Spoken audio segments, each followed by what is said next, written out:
À l'âge de 85 ans, Ali MacGraw, autrefois icône de beauté hollywoodienne, a enfin brisé le silence sur son mariage tumultueux avec la légende Steve McQueen.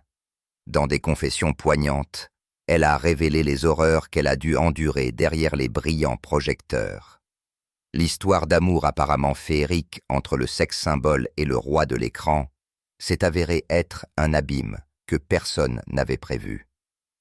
Les confessions d'Ali MacGraw ont non seulement choqué le public, mais ont également forcé Hollywood à reconsidérer le revers amer de la gloire et de l'amour.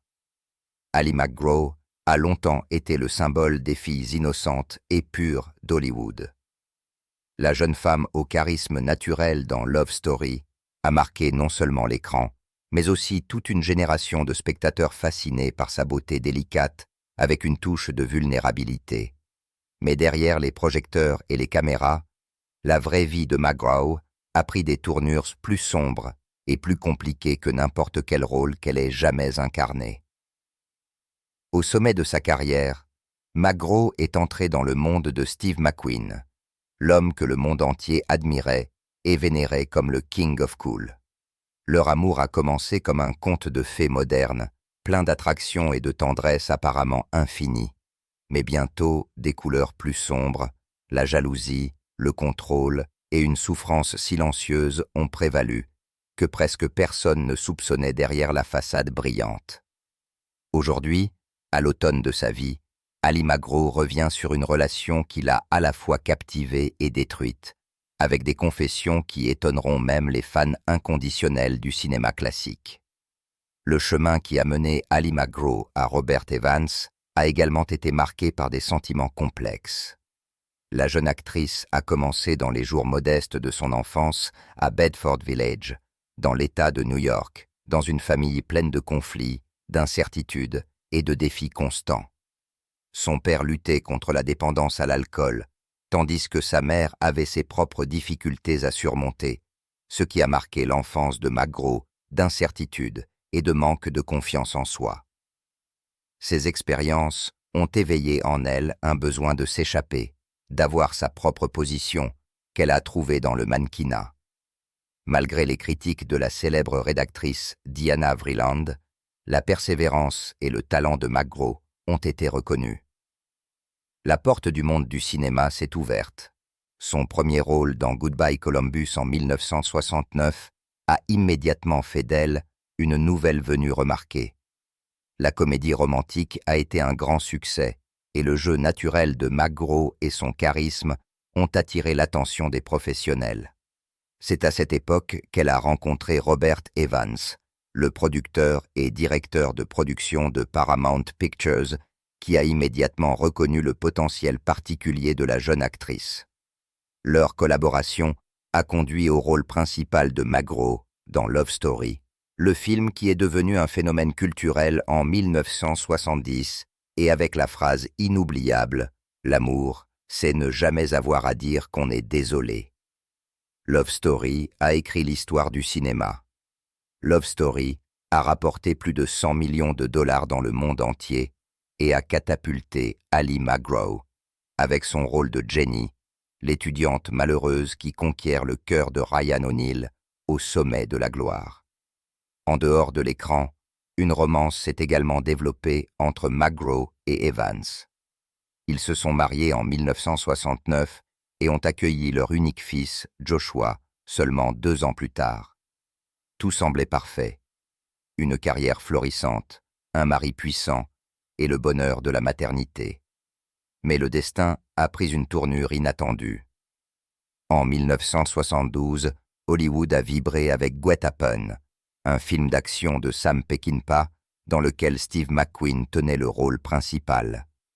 Evans s'était assuré que sa femme rencontre McQueen, une décision apparemment normale qui allait changer la vie de MacGraw pour toujours. Au début, elle souffrait de quitter sa petite famille et de s'inquiéter pour Joshua. Mais, comme elle l'a révélé plus tard dans ses mémoires Moving Pictures en 1991, les véritables motivations étaient beaucoup plus complexes et surprenantes, et brossaient un tableau profond de l'amour du pouvoir et de la vulnérabilité qu'elle a vécue. Ali MacGraw a ressenti une proximité dangereuse avec Steve McQueen dès leur première rencontre sur le plateau. « Je savais que j'allais avoir de gros problèmes avec Steve », a-t-elle déclaré, et sa propre prémonition allait se réaliser. Tout a commencé avec Get Happens en 1972, alors que MacGraw était encore marié à Robert Evans, tandis que McQueen était déjà une superstar internationale. McQueen, de 12 ans son aîné, incarnait un charisme à la fois dangereux et irrésistible. L'image d'un homme qui savait saisir toutes les occasions. D'une enfance marquée par la négligence et la douleur à son rôle d'anti-héros numéro 1 à Hollywood, il était à la fois rebelle et magnétique, attirant tous les regards. Pour le public, McQueen était le Bush King of Cool, le symbole de la vitesse, des voitures de course et d'un style de vie épris de liberté et plein d'attrait. Pour MacGraw, il était comme un aimant auquel on ne pouvait pas échapper. Dès le premier instant, la peur et la fascination se sont mêlées en elle. Plus tard, elle a décrit cette rencontre comme une réaction chimique. Lorsque McQueen entrait dans la pièce, tous les regards, des hommes aux femmes en passant par les enfants, se tournaient vers lui. Il possédait un charisme écrasant qui éclipsait tout ce qui l'entourait, et MacGraw, bien qu'encore marié à Evans, a été presque instantanément entraîné dans son monde. Leur relation a commencé pendant le tournage au Texas et s'est rapidement transformée en une romance qui a électrisé tout Hollywood. L'annonce publique de cette relation a suscité une énorme curiosité chez la presse et le public.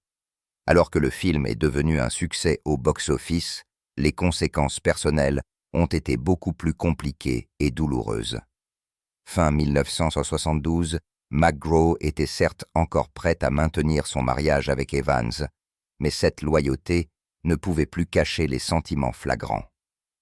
Un scandale s'est répandu à Hollywood. Evans, qui lui avait donné le rôle qui l'a rendu célèbre, a dû accepter une amère déception. Cet épisode est même devenu un subplot dans The Offer, la série Paramount+ sur la carrière d'Evans, sa vie et les conflits autour de la PTE. En juillet 1973, Ali MacGraw et Steve McQueen se sont mariés. Leur relation glamour ressemblait à un conte de fées hollywoodien. Mais la vraie vie conjugale a été marquée par le calcul et la pression. McQueen a exigé que MacGraw signe un contrat de mariage qui garantissait qu'elle ne pourrait prétendre à aucun droit sur sa fortune. Un autre point décisif a été qu'il l'a forcée à abandonner complètement sa carrière florissante. Au sommet de sa carrière, MacGraw a quitté Hollywood, a renoncé à la gloire pour répondre aux attentes de son mari. Plus tard, elle a avoué que sa peur de perdre Steve McQueen l'avait amenée à sacrifier ses propres ambitions. La vie commune a commencé à Malibu, où tout semblait idéal de l'extérieur, mais était marqué à l'intérieur par le contrôle, la jalousie et la pression psychologique. Au début, tout semblait parfait, une villa luxueuse, l'intérêt incessant de la presse. Mais sous la surface scintillante, couvant des tensions, des règles strictes et la solitude au sein du mariage. Ali MacGraw et Steve McQueen ont eu des moments qui, vus de l'extérieur, semblaient sortis d'un livre d'images, lorsqu'ils étaient assis ensemble dans une salle de bain fermée, qu'ils faisaient griller de la viande sur la plage ou qu'ils passaient des après-midi tranquilles avec des amis proches. Vus de l'extérieur, ils étaient considérés comme l'incarnation d'un couple hollywoodien glamour qui vivait un rêve, admiré par le public. Mais derrière des portes closes, les premières fissures sont apparues, révélant les côtés sombres de leur mariage. McQueen portait en lui de profondes blessures psychologiques de son enfance. Abandonné par ses parents, il a grandi dans la méfiance et la solitude et avait développé des habitudes qui pesaient comme une malédiction sur le mariage. MacGraw se souvenait clairement de sa jalousie constante, même si elle ne faisait que regarder un autre homme par hasard. Paradoxalement, McQueen lui-même flirtait avec d'autres femmes et, comme il s'est avéré, avait de nombreuses liaisons.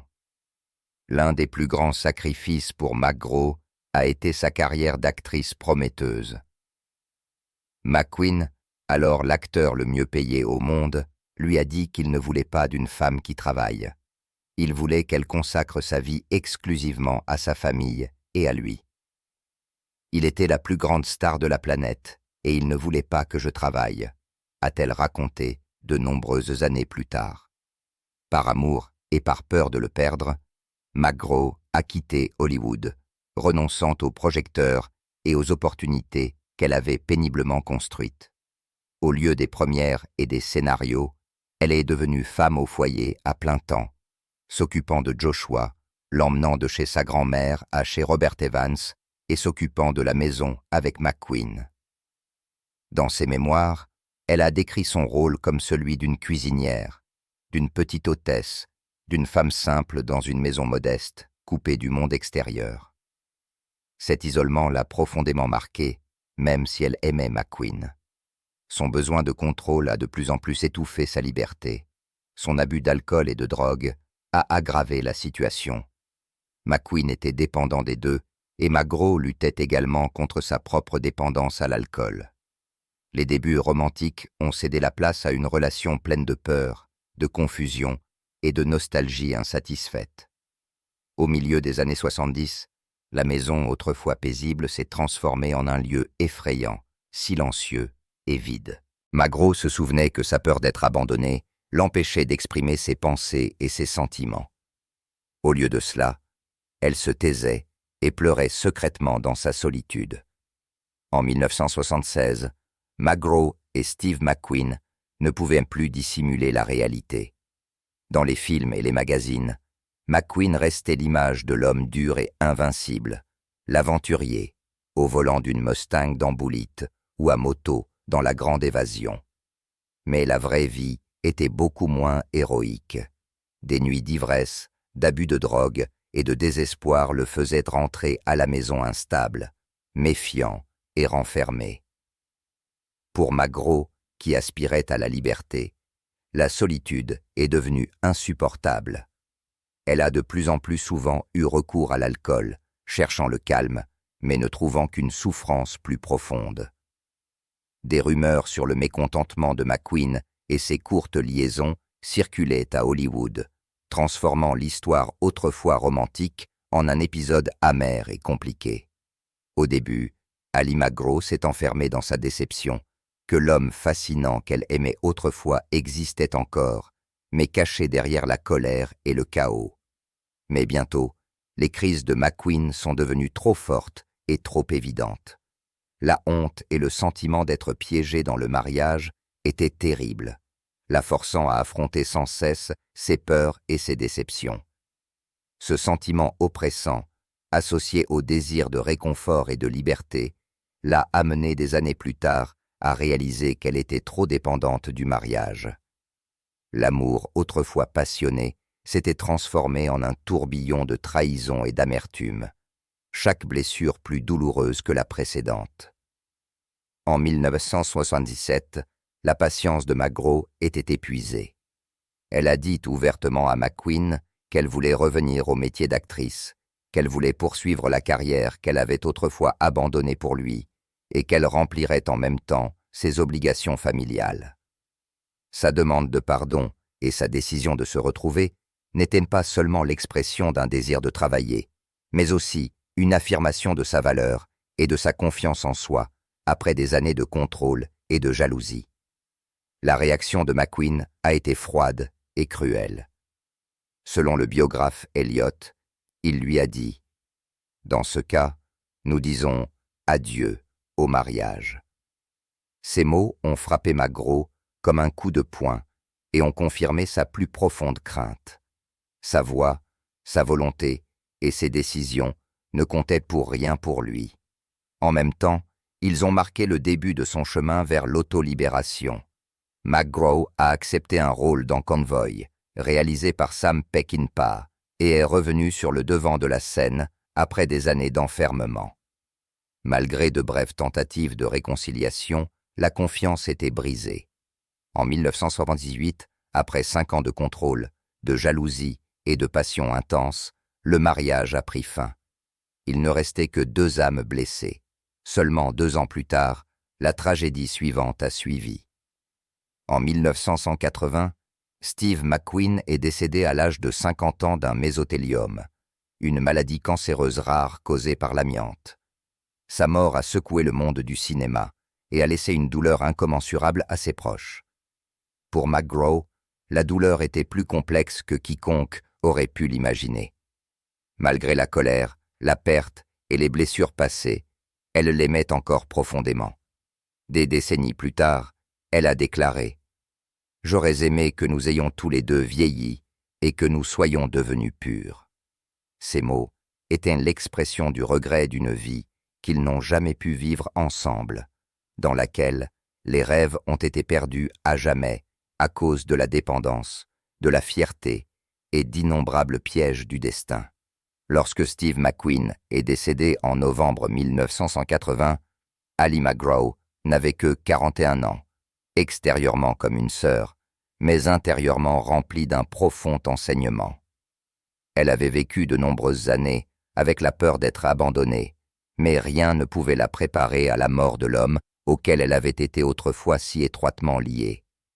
Malgré toute la culpabilité, la destruction et la douleur, elle a avoué qu'elle l'aimait toujours profondément. Cette perte et ces dures expériences lui ont appris des leçons sur l'endurance, le courage et le prix de la dépendance. La douleur et le sentiment de perte l'ont parfois poussée à l'alcool pour trouver un peu de paix. Mais cela ne l'a fait que plonger plus profondément dans la solitude et les sentiments non guéris.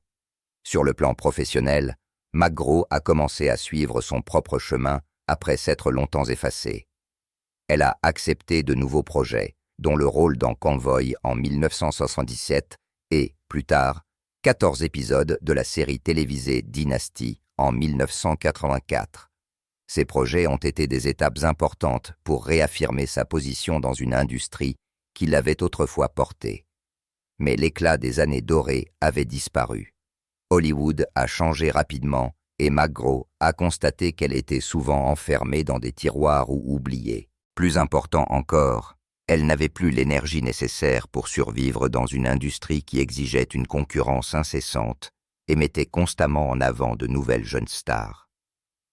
Au printemps 1990, les luttes intérieures de McGraw ont atteint leur apogée.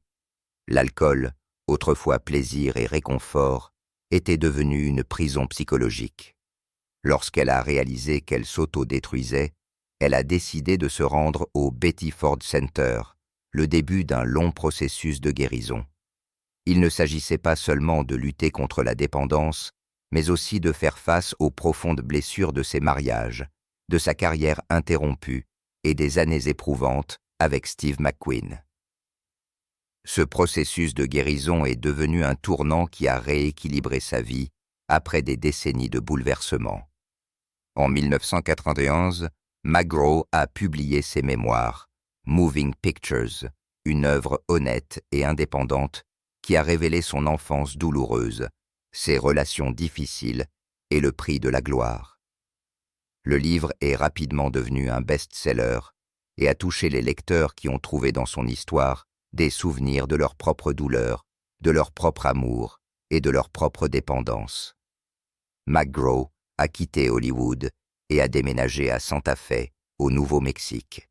Là, loin du chaos de l'industrie du divertissement, elle a trouvé la paix dans des journées simples, dans le jardin, en peignant, avec des pratiques spirituelles et en passant du temps avec elle-même. C'est là qu'a commencé sa véritable guérison. Une vie dans laquelle les souvenirs, la sobriété et de nouvelles perspectives ont coexisté et l'ont aidée à reconnaître sa propre valeur. C'est à Santa Fe qu'Ali McGraw a trouvé le calme tant attendu. Loin des projecteurs, elle s'est concentrée sur la santé, la sobriété et sa vie intérieure.